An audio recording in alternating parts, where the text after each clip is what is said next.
Welcome to Truth for Our Time with your host, Tamara Scott. And thank you for joining us. I am Tamara Scott. This is Truth for Our Time, where we help you live God's Word in today's world. We help you when the headlines hit home and we talk about everything. Because if God expects you to live through it, He's directed you how to do it in His Word. So we are thrilled that you could take time to join us. If you're live with us on live, thank you. We are right now currently taping the show. We're actually doing it live on Wednesdays at 10 a.m. Central Time on Webcast One Live Studio. Webcast One Live, one is spelled out like the number, webcastonelive.com, and then you get to hear it at 99.3 FM on Sunday at noon. So if you want to hear the live version, you want to have conversation with us, join us on the chat line. That right now is Wednesdays at 10, although next week it's going to jump to Friday, and we may just stay at Fridays. We are weighing that out. Ryan, the producer, and I are working through our schedules and seeing if that might be a better fit, because sometimes the news we tell you changes between when we tape the show on Wednesday or do the show live and then Sunday when it airs in Central Iowa. So to make it a little less of a leap in between those times, we may shift our timing a little bit. But otherwise, we thank Webcast One Live Studios for having us and sharing the studio and air on 99.3 KTIA, this voice of the voice of truth in Central Iowa, for sharing the air with us on Sundays. Now, a couple of things. Why we are changing next week is because, if you remember, my guest, I believe last week, was Kathleen Eaton Bravo. And I don't know if I got the website up. I apologize. As I told you, 2 grandbabies came in the last week, and both shows, Wednesday, I had to head out afterwards to go and, welcome my grandbabies. Isn't that why we do everything we do for the future for our kids? But and because it's the right thing to do. But so I'll try and get that up there. But Kathleen Eaton Bravo is with the Bria Clinics, and they have created a way through their technology and creativity to compete with Planned Parenthood online when these young girls are trying to search out for an abortion pill, an abortion itself. They do it in 15 seconds on their phones. And so through creativity and hiring a former Disney employee, Kathleen has come up with a way where pregnancy clinics can compete head-to-head with Planned Parenthood. She will be in town Wednesday, the 16th, 9 to noon. Wednesday, the 16th, 9 to noon. If you would like to have a conversation with her, learn from her, we are having an informal meeting, nothing fancy, at the Airport Holiday Inn. But you need to call and reserve your seat. No cost to you. Truth for Our Time and working with the Airport Holiday Inn to absorb the cost and make it very workable. But you need to call or email truthforourtime@gmail.com, truthforourtime@gmail.com, truthforourtime@gmail.com. I could hear my mother in my ear going, slow down. And get your seat reserved. If you work with crisis pregnancy, pro-life group, any of those that want to stop the culture of death and help our young ladies who might be looking towards abortion find a way out and a way to save a life, then we'd love to have you join us. But you need to email truthforourtime@gmail.com. Let me know who you are, name, phone number, email, contact information, and the group that you are with. We'd love to have you join us. Also, joining, so we'll be doing it Friday next week. That will be the 17th, 18th, Friday the 18th at 10 a.m. on Webcast One Live Studios for those of you who want to join us. Then, also on the 24th is the Iowa Prayer Breakfast. That is a long-standing tradition. I think we're up to the 55th year of having the Iowa Prayer Breakfast here in Iowa. It was started in conjunction with the DC Prayer Breakfast. And so this year's guest is Dr. Alveda King, friend of mine, friend of this show, friend of the pro-life movement, always speaking a wise word in season. And so she will be here. That breakfast is the 24th, Monday, Thursday. It's always the Thursday before Easter, Monday, Thursday. For those of you who are Catholics and Lutherans, that's Monday, Thursday, 7 a.m. to 8:45 a.m. in the Community Choice Credit Union Convention Center Ballroom.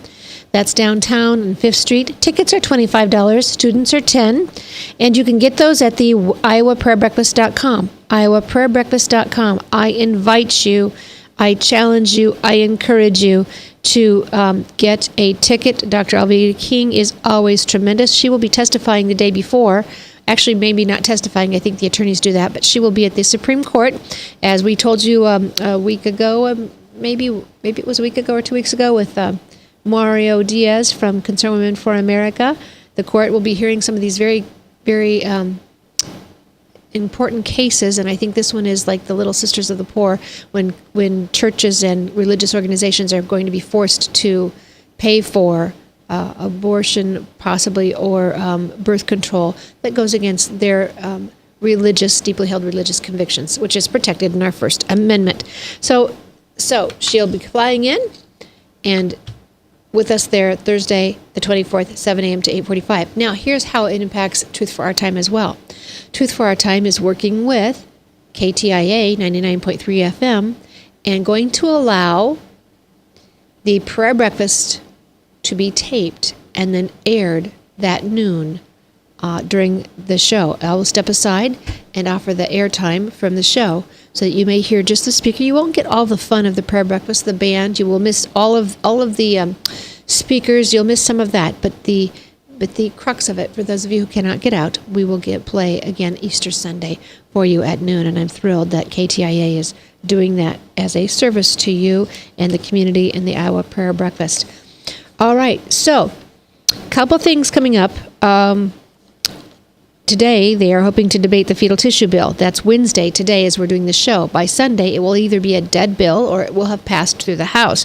We're hoping that such a bill to stop a ban on the selling of unborn baby parts will certainly come out of an Iowa House. We certainly hope so. But there is some hesitancy. Why? Because apparently the University of Iowa is against this bill. Now, my friends, I have to ask you a question then, whether the bill dies or not. You have a question to ask yourself further. Why on earth would the University of Iowa have an issue with the protection from selling, which should be illegal anyway, and research on elective tissue, a tissue and organs and body parts from elective abortions?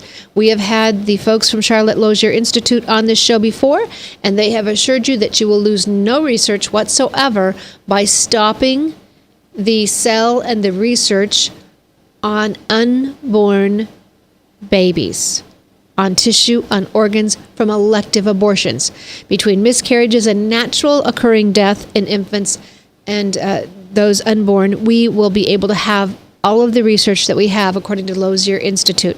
So this stops nothing. So the fact that University of Iowa is stopping this bill should make you wonder what they are doing research on. Obviously, either embryonic stem cell, which has yet to offer anything positive into the realm of research, cures, treatments, anything, nothing. There's nothing yet to come from it.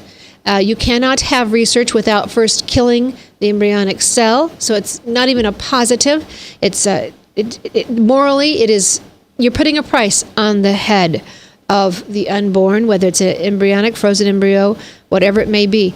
We're fueling the demand, and this must stop. And so for those of you who are taxpayers, this is already impacting you. Not only do we get this information from the illegal selling, supposedly, allegedly, to Planned Parenthood affiliates and organizing the organization, when Center for Medical Progress released several of those videos when they discuss pricing, they discuss harvesting the baby parts in a very callous and cold manner. So that's your tax dollars when Planned Parenthood gets those tax dollars. But University of Iowa gets loads of your tax dollars right here in Iowa. So you need to ask yourself, what are they doing? And we need to demand some answers as taxpayers, because they need not be doing research, one, unethically, immorally, and we see absolutely no cure, treatment coming from it. And even if we did, aren't we a better people than that? So that will be the question you need to be asking. We need to be forcing the issue into discussion. Let's try and have some later on this show. Also, one of the bills, there's a couple bills there. We'll do more on this later. HF 2372 passed the House. This is a shared parenting bill. Let me tell you, folks, when we step outside of God's plan for marriage with divorce, no matter how many laws we come up with, you can't make it better. You cannot fix what we have already destroyed from God's plan. So we're going to have to figure out this bill because I'm getting a lot of mixed signals on this bill. We'll search that more for you. And then SF 2264 talks about guardian ad litem. In the bill, I've got it pulled up. It's talking about the court shall, at the request of one parent, which parents often don't get along in a divorce, why they're probably getting divorced in the first place. So if one requests it, a guardian shall be a practicing attorney, shall be solely responsible for representing the best interests of the minor child, but they will be appointed. This is going to be a whole nother mix into the game. You're taking parenting outside of the home, away from the biological parents, and you're putting it in the hands of government. This is not a good idea, I can just tell you. And the framing in this, and some of that we've heard, is informal guardian, which is what we're going to talk about later with our guest today. Will Estrada will be joining us from the Homeschool Legal Defense Association. Will Estrada talking about some of the things coming out of the Department of Education where they say, hey, we consider parents our equals. That's your federal government. We consider parents our equals. And then before he joins us, Alice Linahan is coming on, and I think, is Alice on the line now? Alice is a friend to this radio station, this radio show, and also to you as a parent. She has the radio show herself called Women on the Wall. Alice Linahan, thank you for joining me. Thank you for having me on. It's an honor. I appreciate the work that you do. When I say the term informal guardian, and I tell you that the federal government put out a paper last December, I believe, redefining the family is what they're after. Here's what they say. The term family is used to include all the people who play a role in a child's life and interact with a child's early childhood program or school. This may include fathers, mothers, grandparents, foster parents, formal, informal guardians, and siblings, and among others. Does that not just light a fire underneath you, Miss Alice? It sure does. And, you know, one thing that I want people to really be aware of, and especially moms and dads and grandparents, people that are closest to that child. First of all, we're not going to elect someone to save us, whether it's at the national level, the state level, or even many times the local level.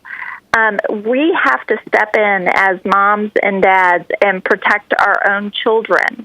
And one of the things that we hear going on in the education world right now is everyone is saying opt out of the test, get rid of the test, which is valid because the tests aren't valid, whether it's PARCC or Smarter Balance or these end-of-course exam type tests or end-of-year exams.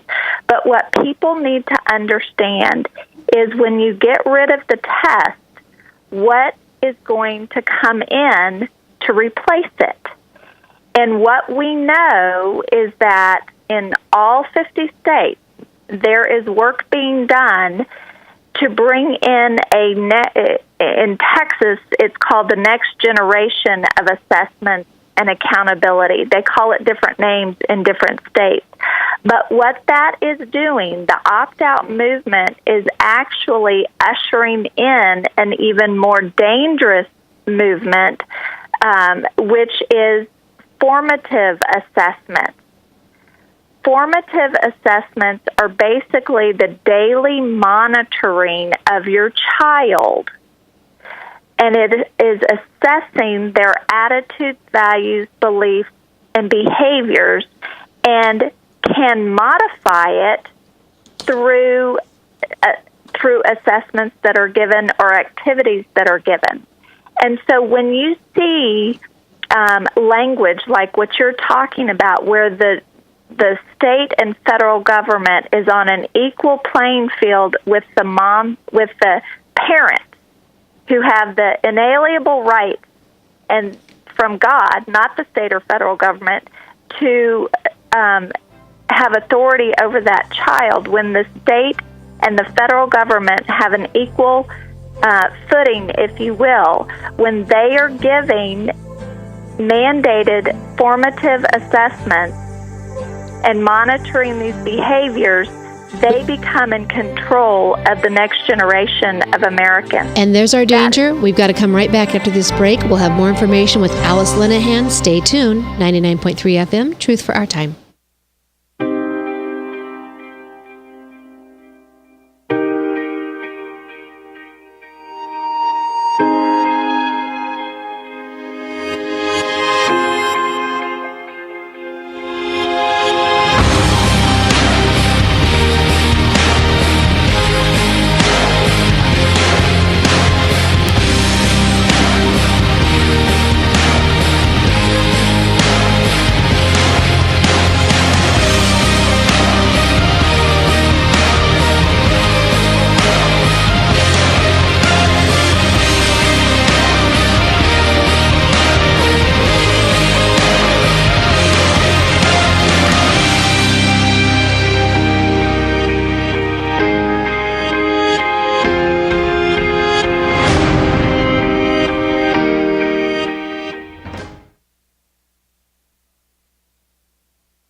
Credit cards are like grandkids. They love you, sometimes get out of control, and it's fun to get a new one. Who can stop them from piling on?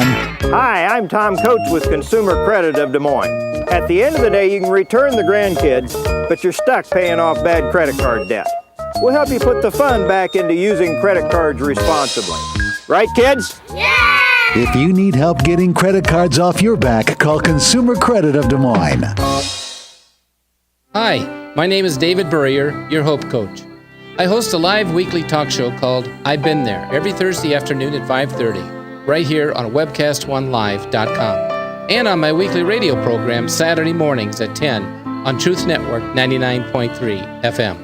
I interview common everyday people who have survived incredible life challenges and who testify to God's faithfulness in the midst of their storms. So join me as we bring a message of hope and encouragement.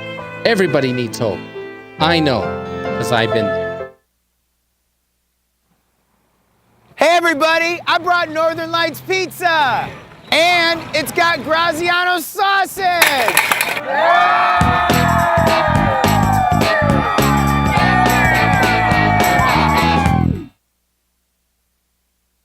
Rock and Prevention is celebrating 25 years of creating a caring community. We want to say thank you to the tens of thousands of Rock High School mentors that have carried our message of health, love, and encouragement to over 1.5 million children, teachers, and parents. Our mentors teach children methods and skills to prevent bullying and drug use. Thank you to all the school administrators, teachers, and counselors for their opportunity to serve you. Rock on, fair citizens, rock on! This is Pat McManus for Rock and Prevention, the Richard O. Jacobson Foundation, and this station. From the RE/MAX Real Estate Concept Studios, this is Webcast One Live. Welcome back to Truth for Our Time with your host, Tamara Scott. And I am Tamara Scott. We appreciate you spending your time with us, whether you're listening at the 10 a.m. Wednesday hour, which will be 10 a.m. Friday on the 18th, and or the noon o'clock slot on Sunday. We thank you for joining us.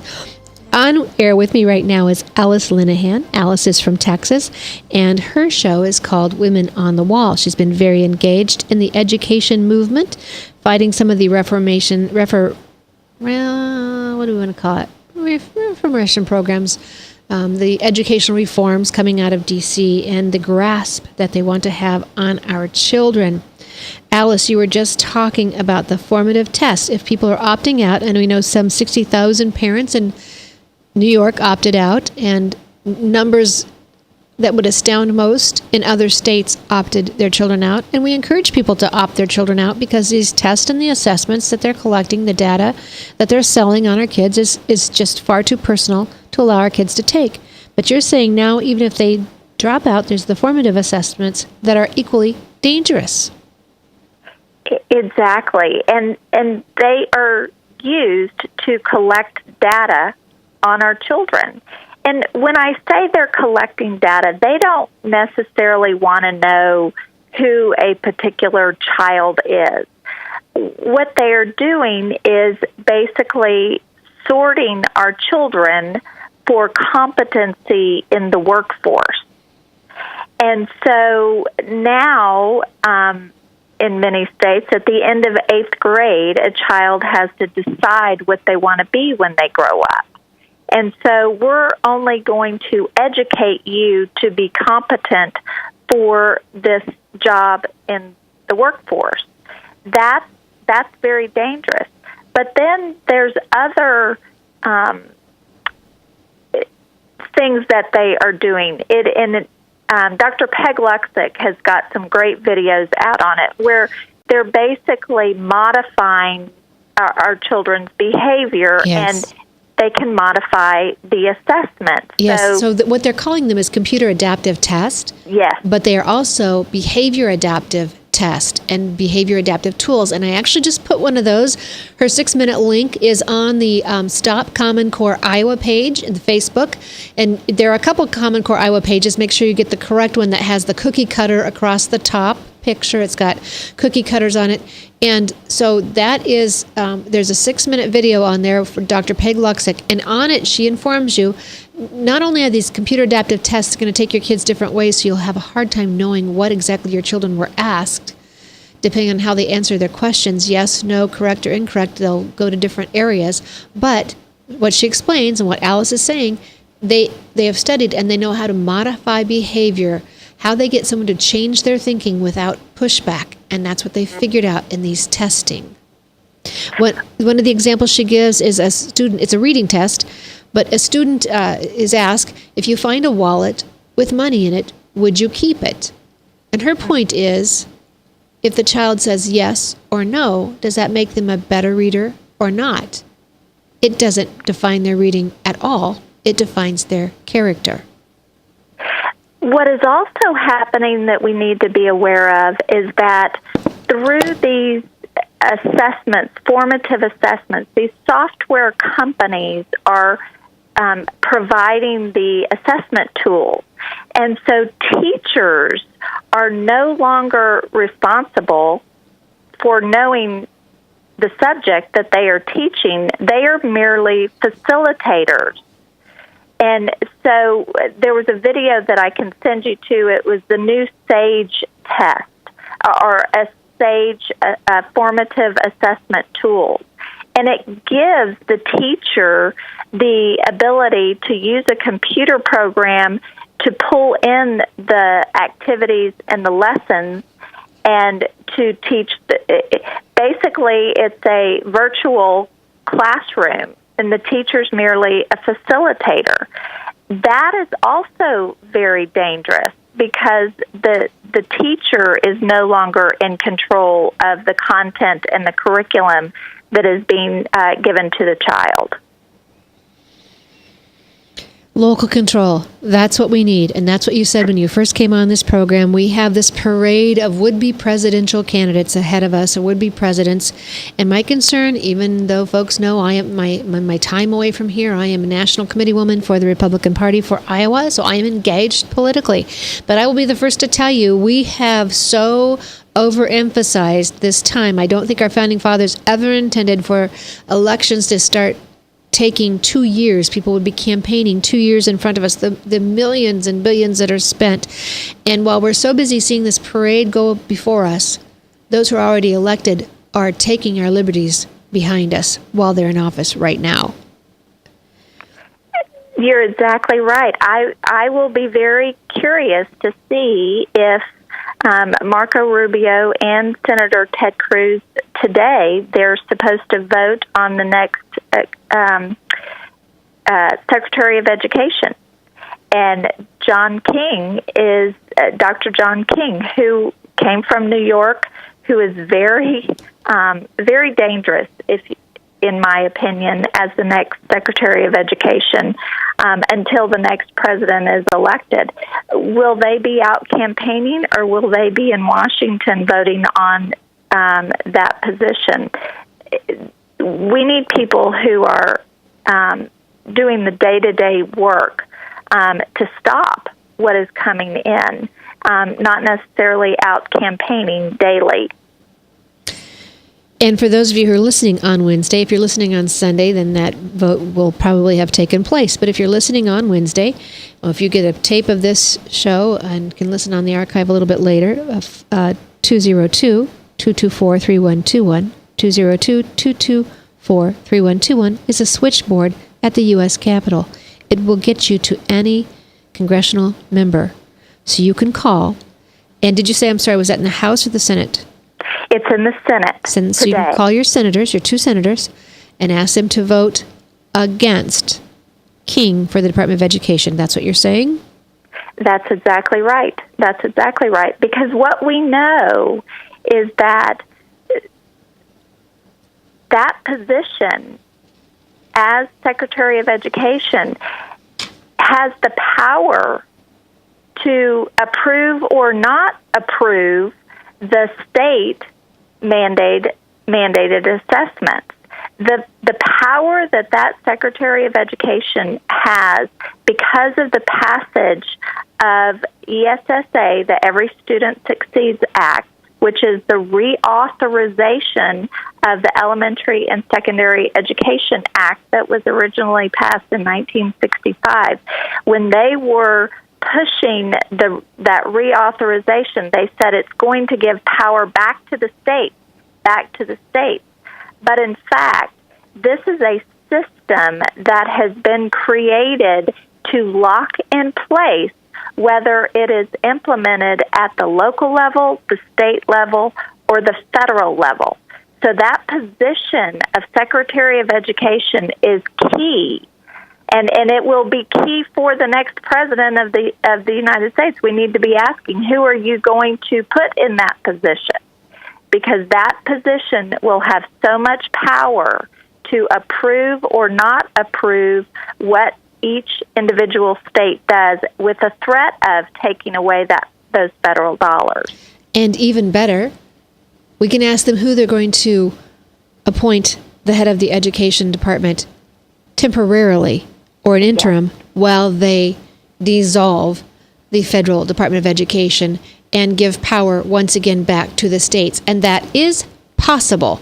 That is possible for us to do. We have some folks who are already working behind the scenes, not in the behind the scenes to be secretive, but just trying to find ways that we could start tailoring those programs, that we take the heat off or the responsibility from the federal level and give it back to the states. Because you can't just say we're going to close the Department of Education. What does day 2 look like? You can't leave an educational system floundering. So for those candidates who are talking about that when the crowd cheers, some of us are already trying to figure out ways that we can make that a viable plan and give that power back to you in the states. Brian, do we have William Estrada joining us as well? Excellent. William Estrada is with he's a director of federal relations for the Homeschool Legal Defense Association. He's also the director of federal relations for parentalrights.org. 2 organizations should be most concerned about this as well. And you are welcome to join us with Alice Linahan. Alice is with Women on the Wall. And Alice, you are welcome to stay throughout the program if you wish. We love having you here. We love the information that you bring to us. We were just talking about the power grab coming out of Washington, D.C., the concern of who might be the next director of the Department of Education. And I'm reading the article that Will Estrada wrote when he's talking about the power grab, whether it's through their bureaucrats pushing the Common Core, the dangerous UN treaties that would elevate the UN bureaucrats over parents, the Pentagon's attack to track all military families by where their children are educated, and former host, MSNBC host and Tulane University professor Melissa Harris Perry's claim that kids belong to the whole community. Thank you for joining us, Will Estrada. Thank you for writing the article. Well, it's great to be on, Tamara, and I'm familiar with Alice's work as well, and she is a great voice fighting for parental rights and control over education instead of bureaucrats in Washington, D.C. Absolutely, and I'm pleased to have both of you on this program. If I can be the one to introduce the 2 of you, how about that? How fun for me to get to bring 2 powerhouses together who are protecting the family. Let's talk about this. Your article, why you wrote the article, the federal what group was it that wrote this paper in December, this policy? Okay, so in case our listeners haven't yet seen it, in December of 2015, the U.S. Department of Health and Human Services, remember, this is the agency that's implementing Obamacare, and then the U.S. Department of Education, both together issued a draft policy statement on family engagement. Now, it's important to note there are no new policies being recommended in this draft policy statement. Instead, they wanted to kind of come up with a framework that early education providers, public schools, federal programs that fund home visitation programs or child nutrition, that they just have kind of a set of principles that they abide by when they're working on these. And it was an incredibly enlightening document. And as we read this document, it's important to note it's a draft document. It's not yet been released in its final version. We really said this unmasks what the federal government is all about, why they're involved in pushing the Common Core, why they're involved in so many of these early education programs. For example, President Obama's call to have a universal early education program, educating 3-year-olds and 4-year-olds, and in his words, preparing them for the global marketplace. And it was incredibly enlightening because here's what this document said. This is a quote from the first page. It is the position of the departments that all early childhood programs and schools recognize families, quote, as equal partners in improving children's development, learning, and wellness across all settings, end quote. Our federal government is saying families are not the first and most important place where children are educated and raised. They are equal partners with government bureaucrats. A little later on, they went to redefine the family to say it includes all the people who play a role in a child's life and interact with a child's early childhood program or school. This may include fathers, mothers, grandparents, foster parents, formal and informal guardians, siblings, among others. They've redefined who the family is, just anyone who interacts with a child, and they've said, we as the government are equal partners with parents. It's pretty concerning. This should alarm every parent, grandparent out there. Now, we're going to have to take our break right here. I hope you'll stay tuned as I'm with Will Estrada and Alice Linahan talking about the federal government's power grab over your children. This is not to be taken lightly. Stay tuned. We'll have more for you with Truth for Our Time on 99.3 FM and Webcast One Live Studios. Northern Lights Pizza's amazing garlic butter makes amazing breadsticks. Now available in 12-ounce bottles at Northern Lights, Hy-Vee, and Graziano's. Northern Lights Pizza. I'm Brian Leach, owner of Service Legends, and my position is Chief Talent Officer. I'm Nicholas Wonderscheid. I am Bernie Hobbs. And I'm the Service Manager. Marketing Director and Client Relations Manager. Everything that we do is about ensuring that we exceed your expectations. Our clients are important to us. 100% satisfaction. We're not just focused on heating and cooling. That's the easiest part of our job, actually, is fixing furnaces and air conditioners. Everyone that we come in touch with, we want to improve lives. Bottom line is, we've got our installation guarantees, 25% energy savings guarantee, comfort guarantee, temperature selection guarantee, property protection guarantee. 100% satisfaction guaranteed, fixed rate or it's free. All of those guarantees are backed up with a 100% money-back guarantee to hold ourselves accountable to making sure that you get what you're after. Just fixing the problem today. If they have another problem 5 days down the road, it's still fixed rate or it's free. We use what's called straightforward pricing. Our technicians are going to give you an exact to-the-penny price on what it's going to take before they move forward with any repair. That way you know what to expect. It's the same price every day. No surprises. If you get off work at 5 o'clock in the afternoon, you come home, you realize that, oh, my furnace is broken. Now you need to call somebody out that night. You shouldn't have to pay more for that. We're guaranteeing service 24/7. We run afternoons, evenings, nights, weekends. We're staffed to work that. Phone rings at 3 in the morning. You'll get one of our representatives answering the phone every time. We're not sending you out to Timbuktu in some call center. It's our Service Legend team members, our mission control team. I'll take a call anytime. And then they answer the phones the same way during the day as they do at night. It's a great day at your service company. How can we make you smile? That's the only way to provide true 24-hour service. When you're able to let somebody actually live in their home safely when they weren't able to do that before, where they don't have to stay up at night and worry about, is the heat going to come back on? Are we going to freeze the pipes? Is the baby in the room next door going to be sick because they got too cold? When you're able to help somebody overcome challenges like that, that's impacting a life. That makes a difference. I get goosebumps thinking about it. I love the team. I love the people that I work with. We have fun, but we work hard. I call them my ambassadors of legendary service. If you could just envision what that is, that's who we're sending to your home. They literally will call in, pick up the phone and call and say, hey, I want to talk to your manager. And I get on the phone, they're like, that technician that was at my house was the greatest technician ever.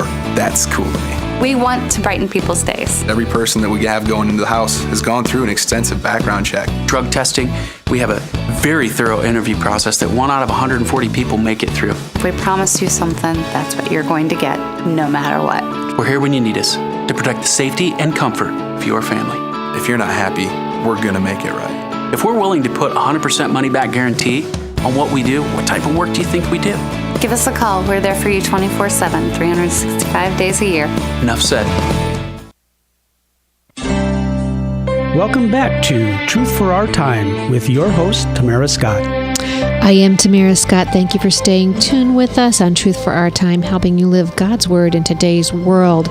When the headlines hit home, and here in Iowa, for those of you who won't hear this till Sunday, it may be too late, but SF 2264 right here in our own state Senate, a very concerning bill, not an education bill, but the same language we're hearing out of the Department of Health and Human Services that Will Estrada is talking about.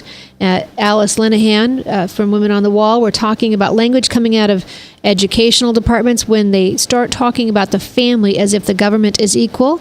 The document that Will is talking about says the government considers themselves, we are your equals to parents. In the bill I'm talking about, this is where they will appoint a guardian ad litem to a divorce case. And this language, I'm not sure if I can still find that language, very, very concerning.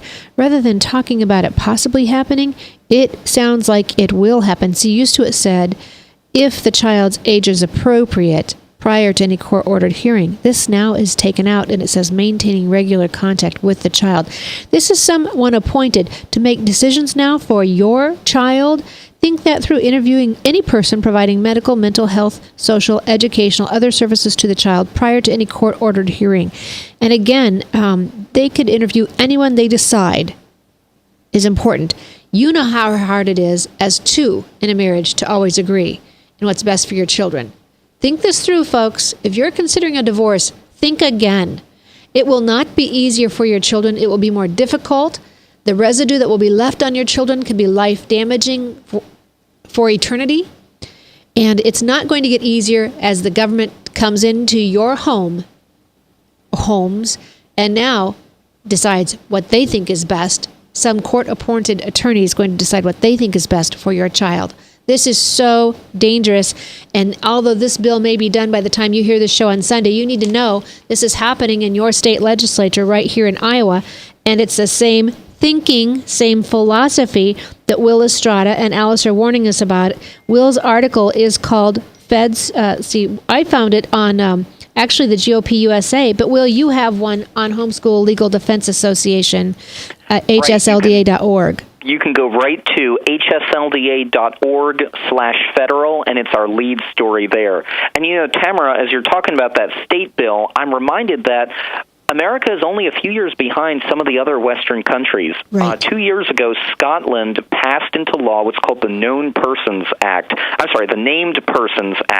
This bill says at the moment of birth until graduation from high school, every single child in Scotland has a government-appointed guardian who makes sure the parents are providing a good education, upbringing, safe home, food, all that sort of thing. There's no finding of abuse or neglect. It's from the moment of birth. And it shows the distrust that big government has for parents. I have on my desk Hillary Clinton's 1996 book, It Takes a Village. I wondered if we'd talk about that today. Yes, go ahead. You know, it is not something that's new that just came out of the Obama White House. This has been a trend for the past couple decades, and we're seeing it ramping up, that the government thinks they know best, that they're your equals when it comes to raising your children. And we need to fight back against it. Hillary's book, you're right, 1996. Alice, I was sharing with you that I have drugged my feet on writing. That was the first book that I wanted to write. My title would have been, Have You Seen the Village Lately? It's what I'm protecting my child from. That's exactly right. And I think that Will makes a very good point, that this is nothing new. This is actually the third radical push, if you will, for this type of takeover. You had it in the late 60s, early 70s, then again in the late 80s, early 90s, and now we've got another rendition of it. What is so dangerous, I think, at this juncture in time is the technology and the ability for the data collection. And so, we said it before, I don't think we're going to elect someone to save us.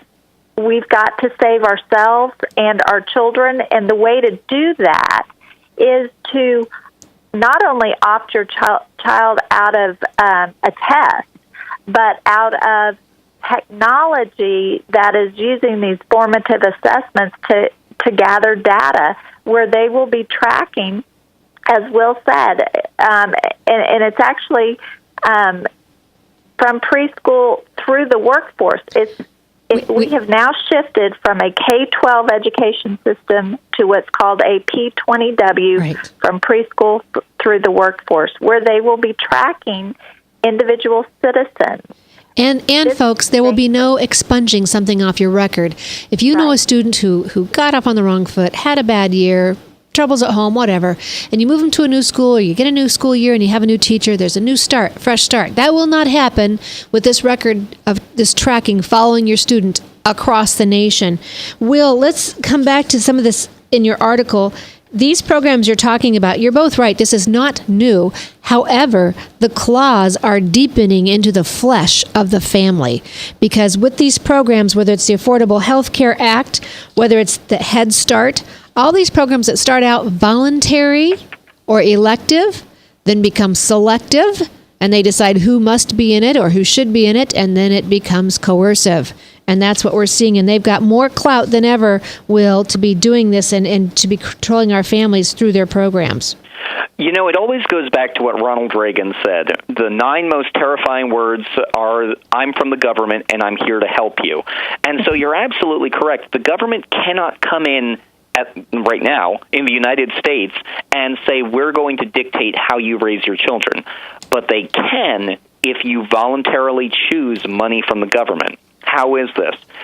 Through putting your kids in public school, through putting your kids in a virtual public education program, some of the online charter school programs that are many times marketed to homeschool families, through some of the early learning programs. And again, at Homeschool Legal Defense, if your family needs services, we would never tell you not to choose them, although we have a foundation that provides millions of dollars because of the generosity of homeschoolers to other homeschool families so they can privately help their children and get the support they need and not have to turn to the government. And let me just put this... open the door to the government, their strings are attached, and that's how they're coming in. And this is a report for government officials who are providing, quote-unquote, help to families of, remember, these families are only equal partners with you. That's where it's coming in.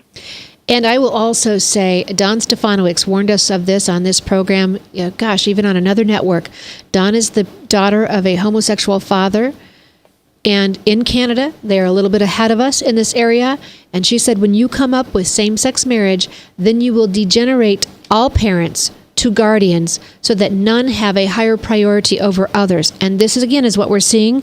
Scott, when you say the government is realigning the order of the family and the definition to be whomever or whatever the government says it is. That's exactly what's happening. They're weakening the definition of the family. It's really, again, I'm going to go back to this quote. They say here in the document in footnote 1 on page 1, the term family is used to include all the people who play a role in a child's life and interact with a child's early childhood program or school. And I'm going to insert this footnote. Alice, this goes to your point. What if a tech vendor is interacting with a child's early childhood program or school? Under this broad definition of the family, it looks like, are they trying to say they are part of the family? Then this footnote goes on, quote, this may include fathers, mothers, grandparents, foster parents, formal and informal guardians, and siblings, among others. You can drive a semi-truck through this definition of the family. Ryan, can you cue up Melissa Harris Perry's comment before we go to break? We have never invested as much in public education as we should have because we've always had kind of a private notion of children. Your kid is yours and totally your responsibility. We haven't had a very collective notion of these are our children. So part of it is we have to break through our kind of private idea that kids belong to their parents or kids belong to their families and recognize that kids belong to whole communities. Once it's everybody's responsibility and not just the households, then we start making better investments. Melissa Harris Perry, former Tulane University professor and former MSNBC host. We've got to go to break. We're going to be right back with Will Estrada and Alice Linahan. Now we're going to tell you what you can do, what you need to do to be the responsible guardian that God gave you of your own children.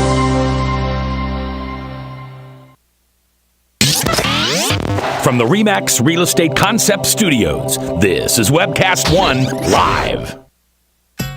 Credit cards are like grandkids. They love you, sometimes get out of control, and it's fun to get a new one. Who can stop them from piling on?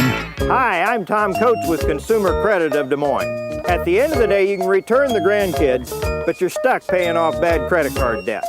We'll help you put the fun back into using credit cards responsibly. Right, kids? Yeah! If you need help getting credit cards off your back, call Consumer Credit of Des Moines. Rockton Prevention is celebrating 25 years of creating a caring community. We want to say thank you to the tens of thousands of Rock High School mentors that have carried our message of health, love, and encouragement to over 1.5 million children, teachers, and parents. Our mentors teach children methods and skills to prevent bullying and drug use. Thank you to all the school administrators, teachers, and counselors for their opportunity to serve you. Rock on, fair citizens, rock on! This is Pat McManus for Rockton Prevention, the Richard O. Jacobson Foundation, and this station. Northern Lights Pizza, your home of the tasty crust. Our garlic butter sauce now available in 12-ounce bottles at Northern Lights, Hy-Vee, and Graziano's. Northern Lights Pizza. Hi, my name is David Burrier, your Hope Coach. I host a live weekly talk show called I've Been There every Thursday afternoon at 5:30, right here on webcast1live.com, and on my weekly radio program Saturday mornings at 10 on Truth Network 99.3 FM. I interview common everyday people who have survived incredible life challenges and who testify to God's faithfulness in the midst of their storms. So join me as we bring a message of hope and encouragement. Everybody needs hope. I know, because I've been there. From the RE/MAX Real Estate Concept Studios, this is Webcast One Live. Welcome back to Truth for Our Time with your host, Tamara Scott. And thanks for staying with us. Will Estrada is my guest from Homeschool Legal Defense Association, hslda.org, and Alice Linahan with Women on the Wall. Alice, contact information for you. You can go to Alice at womenonthewall.org, and I am available, or you can go to voicesempower.com. And we just listened to the clip. Melissa, I believe it's Perry Harris, telling us that our kids belong to everybody. This is the new philosophy, and I guarantee you, Bernie Sanders, who's wanting to pay for everyone's education, which you cannot do. We're learning that with healthcare, as people are getting bills for the healthcare they couldn't afford, and when their good healthcare that they had increased in premiums, and so they were no longer able to buy their own healthcare as they had done responsibly for years because the premiums rose to such an amount, and then they're forced out of their health care, and then they get fined for an amount higher than the health care anyway.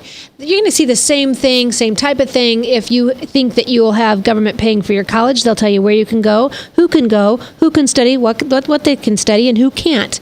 This is not a good idea, and you're giving the government and the public schools the ability to regulate your children. And I just noticed, by the way, folks, this week I heard that Home Depot has to pay so much money in damages for data breaches that occurred. We've had several large chains have data breaches, information hacked. But, oddly enough, it seems to happen in the government as well. And happened at a University of Northern Iowa here with employees, even messing up their tax returns. It was to such a degree. And we had it happen at the Iowa State University with student information, a large number of students, and yet government never seems to have to pay those fines after the damage has been done in the lives. And so we're talking about the selling of your child's information, very personal information, hacking possible, and now the government will have access to all this. And in the bill that's before the Senate right now in Iowa, if you are going to enter into a court system for custody or any of those situations, someone else, an outside party, will be deciding what's best for your children. This is so frightening, absolutely frightening. Will Homeschool Legal Defense, when I was homeschooling my children, there was a covering that I had just being a member. I was told as a high-profile member I should be under their protective legal counsel. I was able to print off the stop sign, put it by my front door, and if anyone came to my door, I called that 1-800 number and I would have legal counsel right there at that moment. To the point when we put our kids in a Christian private school one year, I felt vulnerable because I lost that covering. So that's just one of the things that Homeschool Legal Defense does for homeschooling families. But Will, what is your help? What do you need to say to folks to help them find a way to protect their children? Because I don't think parents understand they are knocking at your door. That's absolutely the case, Tamara. And I'm actually, as one of the HSLDA attorneys, I take those calls all the time. We have 24/7 access to an attorney. If a social worker or government official is trying to get into your home outside of your consent, and we take seriously our role for the past 33 years of defending homeschool freedom. My primary job is lobbying on Capitol Hill, and there is a good story to this draft report that we've been discussing.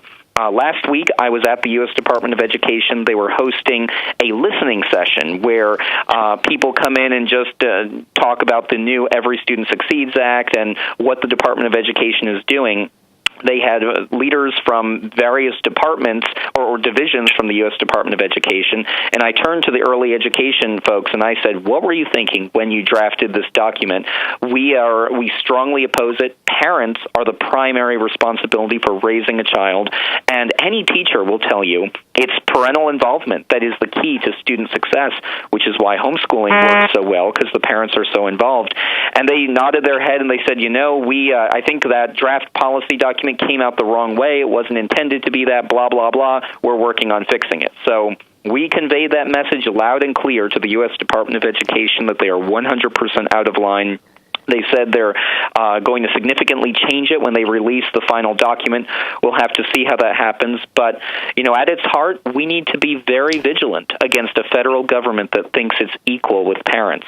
If I may say one more thing, Tamara, Alice brought up a good point about the dangerous role that data collection is playing in our children's privacy. And our listeners have a chance right now to send a message. The U.S. Senate is getting ready to consider President Obama's nomination of John King to be the Secretary of the U.S. Department of Education. John King pushed for the In Bloom database, which was funded by the Bill and Melinda Gates Foundation. It would have collected 400 points of data on every single student. It was such an Orwellian database that actually it shut down because governors pulled out of it and said, no, we're not going to send our public school data to it. But he was a very strong proponent of it. I urge our listeners, call your 2 U.S. senators and urge them to reject John King's nomination to be the Secretary of Education. Thank you so much, Will. And Alice was good to tell us about that in the first part of the show as well. 202-224-3121 is that Capitol Hill switchboard. 202-224-3121. I'm getting it mixed up with my studio number here a little bit. Call that. Even though some of you may not hear the show till Sunday, that vote may have taken place. But well, it probably won't take place for the next couple weeks. That's what we're hearing. Excellent. Good. Very good. Then call that number. Send it out to your friends. We'll put it on our website. Any of these archives will be on tamarascott.com, and we'll get that information there for you as well. And so homeschooling, you're there, and I'm pleased to say I didn't ever have to call you in need of an attorney. But so, folks, you don't have to be so intimidated. There are ways and lots of programs out there to help you. And think this through. God gave you your children. He uniquely designed the children He gave you for you to raise. It is your responsibility, and He will bring people around you to help you. You will be amazed. I could give you testimony of scholarship that came through for my students when I homeschooled them. That was one of my biggest concerns. And my husband finally said, whatever you leave out, whatever they might have as an educational gap, will be far better than the crap, excuse me, folks on air, that they get in the schools, because I was having to deprogram them when they came home from school. Alice, in the last minute, what would you like to say to our listeners? What do they need to be doing? What can they be doing? Encourage some of them to take responsibility for their children. Yes, I think that is the number one task, is to secure your own child or grandchild and make sure that they are protected, and then work to educate yourself and become the expert on these issues in your local community so that you can educate others so that they can protect their own children. It's going to be a bottom-up, grassroots effort to take back our children and our country. Will Estrada, contact information for you? It's call our number, 540-338-5600, or you can see our webpage at hslda.org. And to see this article about the U.S. Department of Education claiming they're equal to parents, go to hslda.org/federal. Alice, contact information? You can go to womenonthewall.org, and I invite everyone to join us every Wednesday night. We have a conference call. Tonight we'll be talking about the ESSA, and you can find that information at womenonthewall.org. Thank you for listening in, folks. You've been challenged. You've been encouraged. Never be complacent.